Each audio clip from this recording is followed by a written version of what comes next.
ورحمۃ اللہ وبرکاتہ۔ صبر کی بہت ہی زیادہ اہمیت ہے۔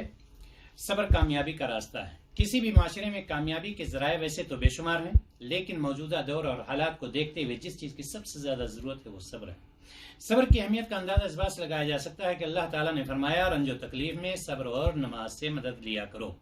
صبر کی 3 قسمیں، اگر اس پر کوئی عمل کرتا ہے تو انشاءاللہ دنیا اور آخرت دونوں میں اس کے لیے کامیابی ہے۔ نمبر 1، اللہ تعالیٰ کی اطاعت پر صبر کرنا، یعنی عبادات وغیرہ میں جو تکلیفیں آتی ہیں۔ نمبر 2، اللہ کی حرام کردہ چیزوں پر صبر کرنا، اگرچہ طبیعت اس کے لیے چاہے۔